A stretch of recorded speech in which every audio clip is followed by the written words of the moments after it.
When I first started out with oil painting and acrylic painting, I had no idea that you had to do this one step before you begin painting, and it's called priming your canvas. So what you do here is you take your canvas, which for the sake of this video, I'm just going to be talking about the pre-stretched cloth canvas, and I'm assuming that your canvas is not pre-primed, but if it is, you still need to learn how to gesso, so stick with me. But what you do is you take your cloth canvas and you apply thin, even layers of gesso so that your surface smooths out. Why do you want your surface to be smoothed out? Because whether it's primed or not, your canvas is going to have a ridgy, uneven texture that just isn't fun to paint on. Your paint will bind much better when you apply gesso to the canvas. Another thing that gesso will do is it'll prevent your paint from soaking into the cloth fibers, which will save you a ton of paint as well as keep your colors vibrant. So now that we know why gesso is important, I'm going to be thoroughly explaining the step-by-step process of how to apply your gesso and what to do and what not to do. Let's get to it. The materials you'll need are listed here. You'll need a canvas, of course, and some gesso, some brushes that are wide, sandpaper, water, a palette knife, that's optional, rags, a container, and you can even use a ruler. In my case, I'm using a ruler because I don't have a wide brush yet, and so yeah, I'm just gonna use a ruler.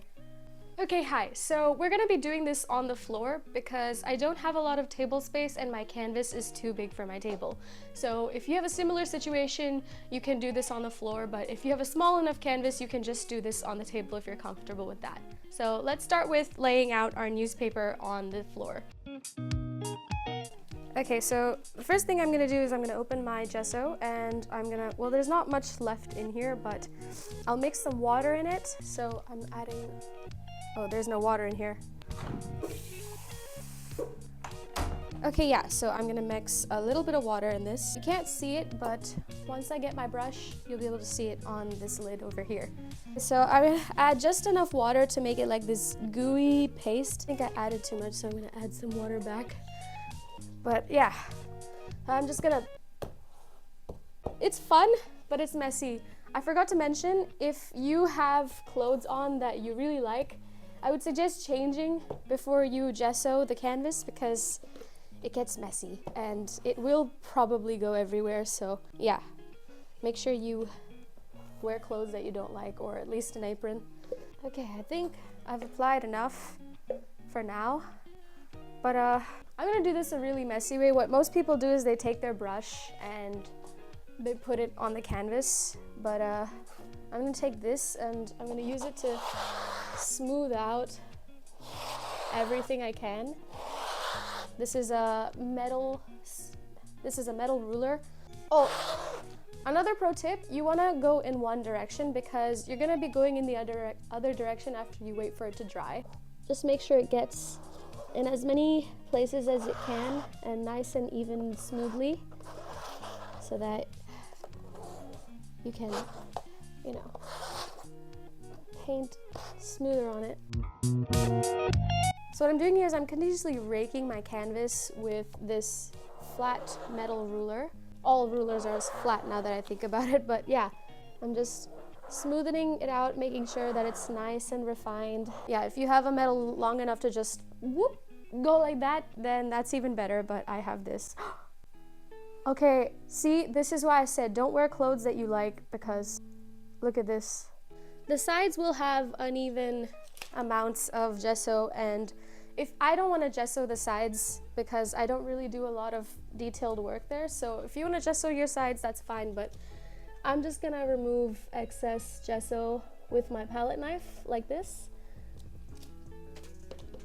Preparing your canvas makes the world of a difference. And so before, when I used to not prime my canvases, there are these little holes that I just couldn't fill. I know this sounds like a metaphor, but it isn't. But there are these little holes that I just couldn't fill on my canvas, no matter how many layers I applied, and now I realize, oh, yeah, I should have primed my canvas. I think I'm done with the sides. Okay, there's a bit more left, but while I finish this, my surface will now dry for about an hour and a half. You can even leave it for a day, doesn't matter, but I don't think I have that much time, so an hour is fine. And then I'll go over it once more with another layer of gesso, but in the opposite direction. So I went like this, but I'm gonna go like this now. So let's wait for an hour and I'll be back to prime it again.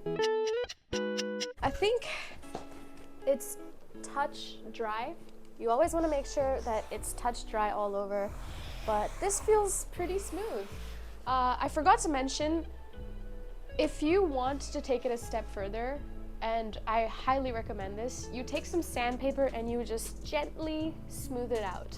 So I've got some sandpaper here and it is 220 grit. That's what it says here. So this is pretty ideal for smoothing out the gesso on your canvases.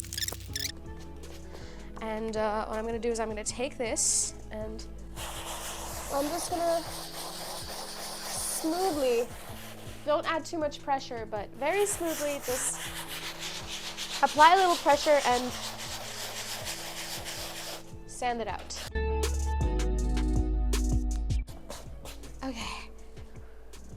So now that I'm done sanding my canvas, I can now apply my second layer of gesso after just brushing off any excess dust from the sanding.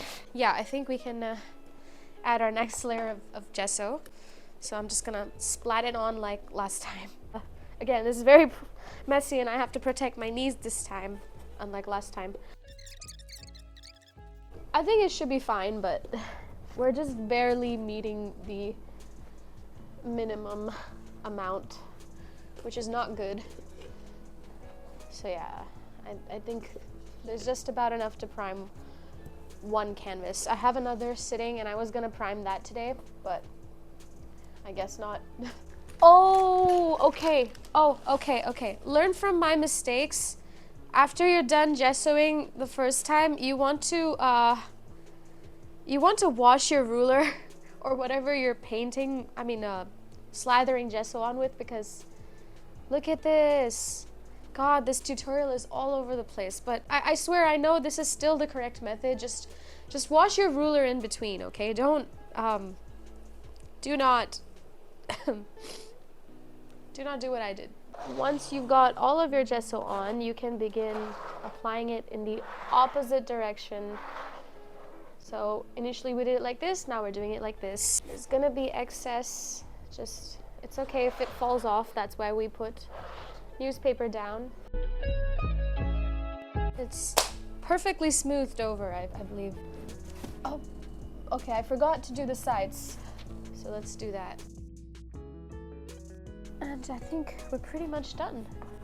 Now all we have to do is wait for it to dry. So yeah, that was the process of gessoing your canvas, and I know it's a messy and tedious process, but it's very important, so do it. Another thing I forgot to mention is I know I used a metal ruler for this process, but you can use a wide flat brush or you can use a giant palette knife, and the bigger the brush is the better, because if you use a small brush there will be irregular consistency on the surface of your canvas. So that's one thing that you should keep in mind. But yeah, that's the gist of it. I hope you learned something new today and figured out how to prime your canvases with gesso properly. And if you did, and if you found this video helpful, do give it a like. And if you find art tips like this useful and you want to learn more, subscribe to my channel.